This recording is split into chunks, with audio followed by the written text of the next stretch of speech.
Hey guys, this is Natasha MS, and I'm here today to talk to you about calcium. Is it good for you or is it bad for you?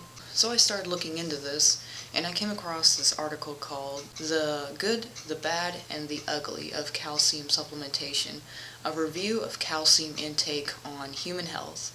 So what they did for this article was review a whole bunch of studies and then put all the information into this one article for us to look at.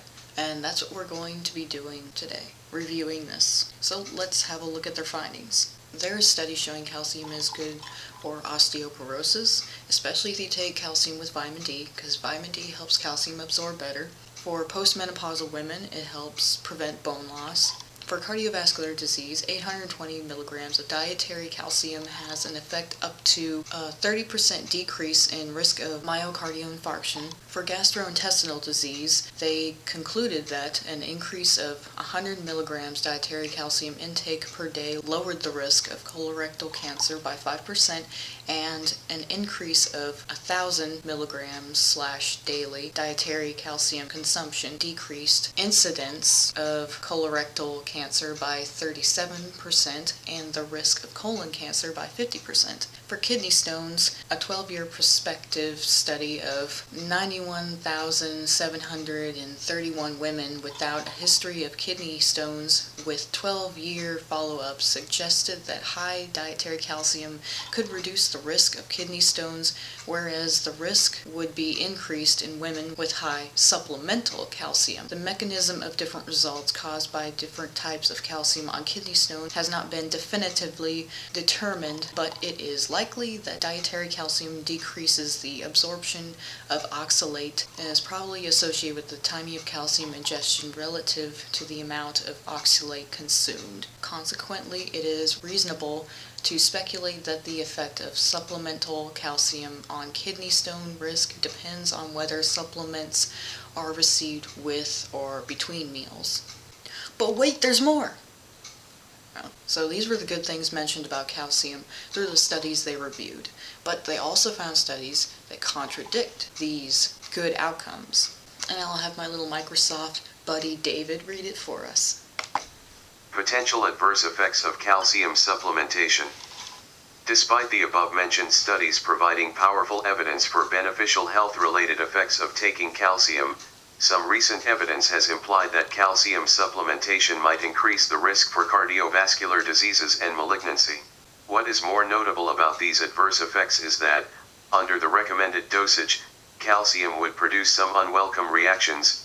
Therefore, a more detailed consideration of the safety and health benefits of calcium supplementation would be warranted.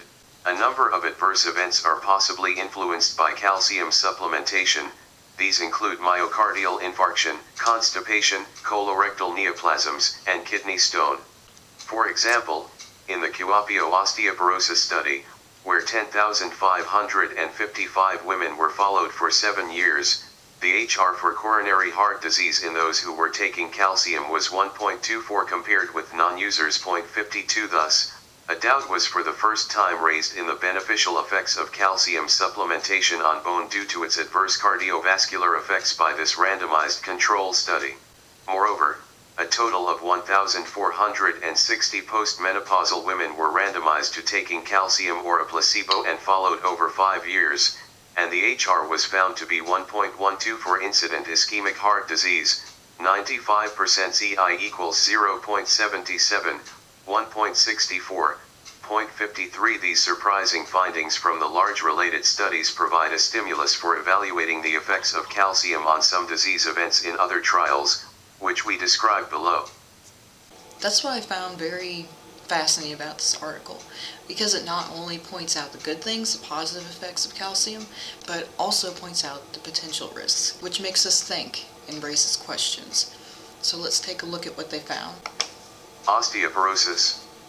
Although most studies indicate that calcium supplementation has a beneficial effect on osteoporosis and fractures, this statement is not confirmed by some other researches.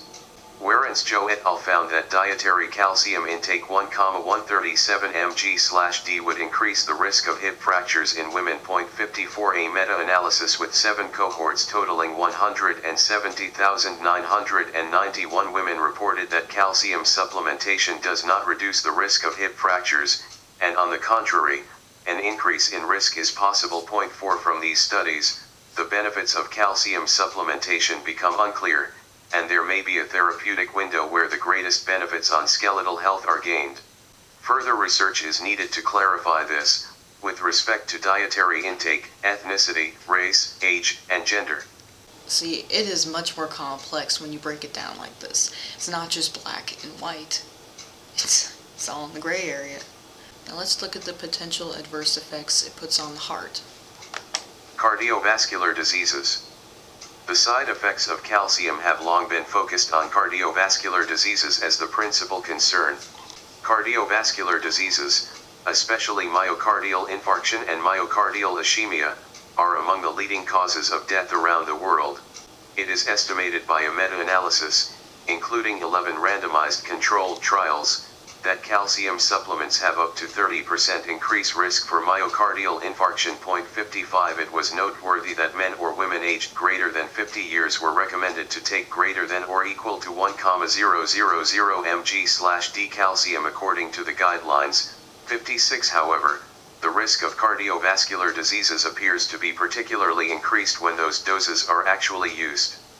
A prospective study found that supplemental calcium intake of greater than 1,000 mg/d may raise the risk of death from cardiovascular diseases among men, but not among women. 6 A randomized, placebo-controlled trial performed on a population of 1,471 postmenopausal healthy women, with a follow-up that lasting 5 years, revealed that 1,000 mg/d elemental calcium supplements increased the incidence of cardiovascular events. 57 In addition, a prospective observational study suggested that the use of calcium supplements in a long term would raise the risk of hospitalization in patients with chronic heart failure. For patients with diabetes, that risk was doubled. 58 It is a remarkable fact that the effects of cardiovascular diseases between dietary and supplements of calcium lead to disparate results. A study indicated that the risk of myocardial infarction remarkably increased by taking calcium supplements compared with non-users of any supplements. HR equals 1.86, 95% CI equals 1.17, 2.96.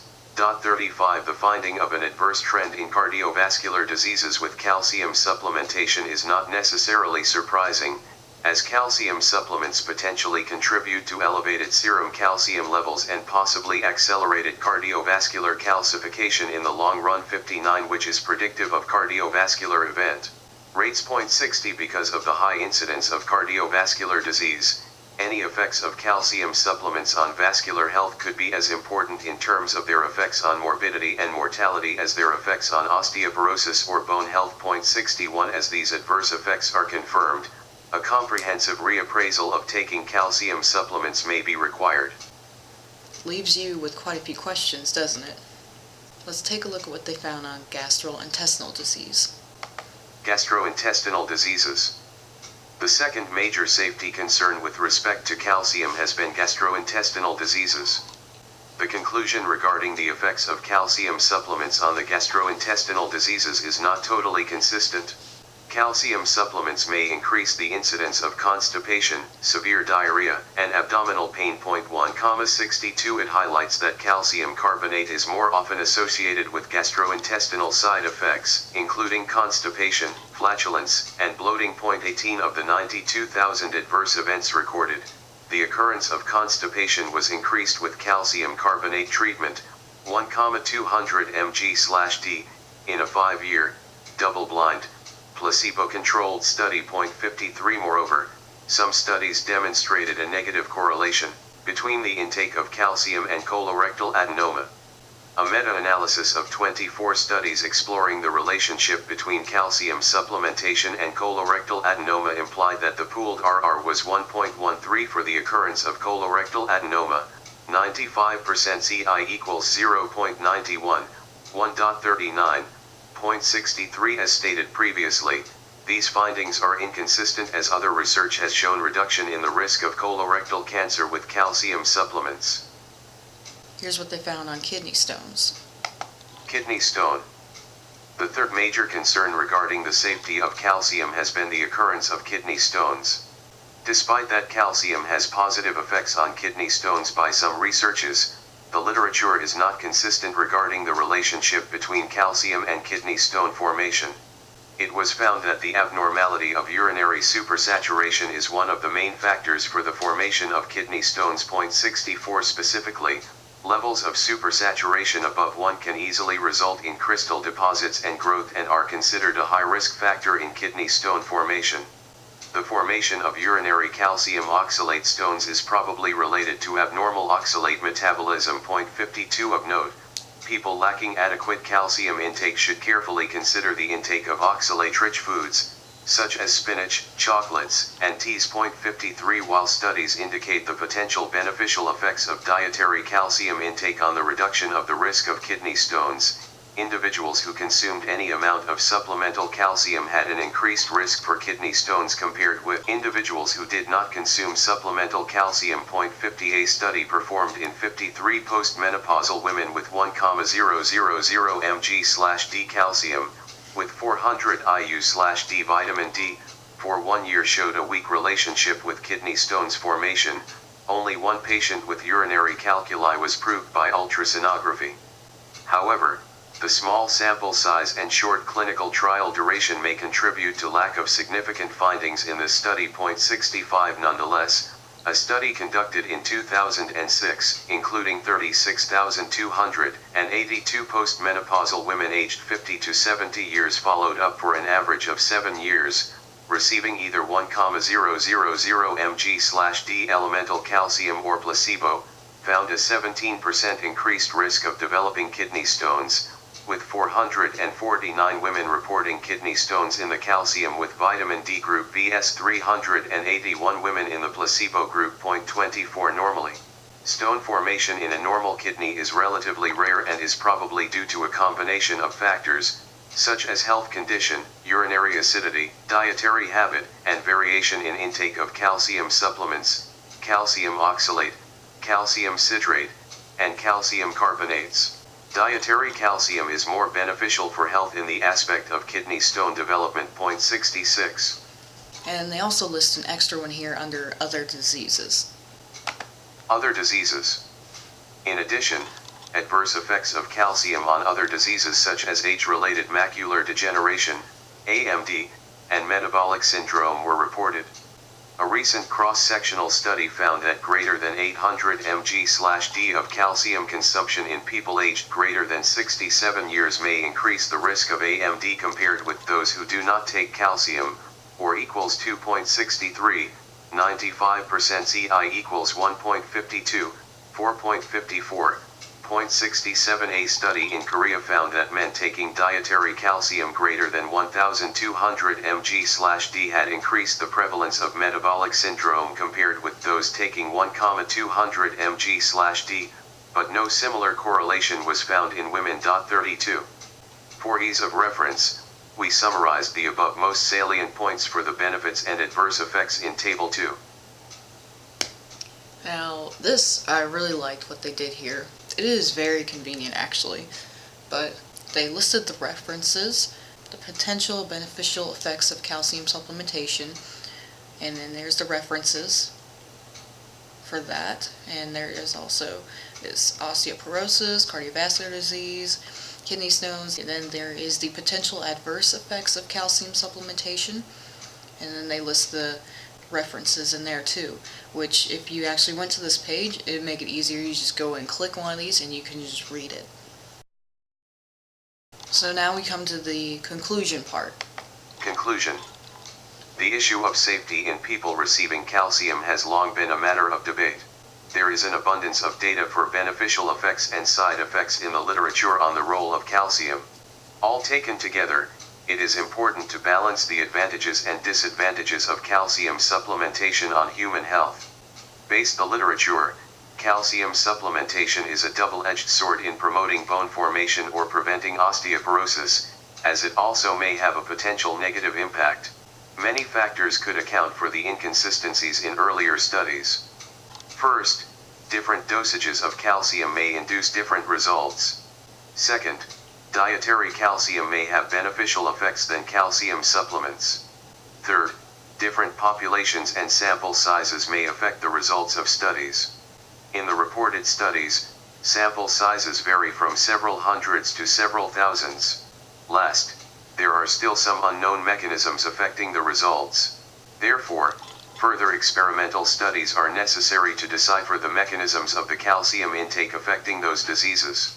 As for the types of calcium to consume, a thorough search of the literature on calcium studies suggested that dietary calcium is more beneficial for health than calcium supplements and that it is also easier to absorb. However, there is no denying that the favorable role of calcium is evident in people of all ages, not only in the postmenopausal women and elderly population but also in childhood and adolescence. For children and adolescents, sufficient calcium intake is important for building strong bone. For adults, sufficient calcium intake is necessary to prevent or delay the incidence of osteoporosis.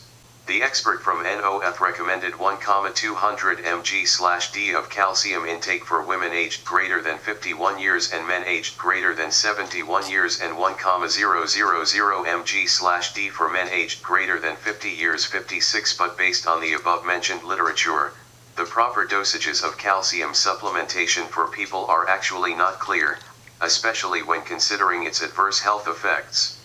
Is it suitable for people with some diseases to take calcium, such as those at a high risk for heart failure, as cardiovascular diseases are one of the top 3 causes of mortality currently?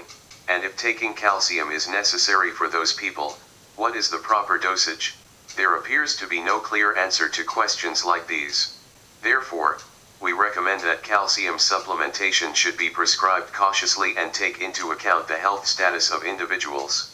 Of note, the patients with hypercalcemia should avoid taking calcium supplements. Osteoporosis is a systemic metabolic disease that severely impacts the quality of life in the middle-aged and elderly, which has gradually grown into one of the most serious problems in public health. The 2 studies demonstrated that calcium could prevent osteoporosis and osteoporotic fracture or improve BMD, but simultaneously also revealed the increase of the occurrence of cardiovascular diseases 19, an increase in urine calcium level and subsequently in the risk of urinary calculi. 24 The results stimulated our attention to evaluate whether the beneficial role in bone is greater than its side effects. Therefore, calcium is a double-edged sword, which may be both potentially crucial and perilous. Questions remain as to whether taking extra calcium as calcium supplements is helpful to the general population. What is the real value of calcium intake by supplements per day for different individuals? Could it do more harm rather than good, particularly taking into consideration the increased risk of other diseases? More studies are needed to examine these effects for making better recommendations in different genders, ages, and ethnicities. So what is the proper intake of calcium for me as an individual, you're probably thinking? Good question. That's a question I can't answer, and apparently they're still researching it. So if I do find something that relates to this, I will definitely share it. But as of now, we're just kind of left right here. It is not one size fits all from the looks of it, which I think might go with quite a few other minerals, but this is just calcium for now. This is what we're talking about. So I hope you found this video interesting, and if you did, like and subscribe or whatever. But anyway, that's what I got.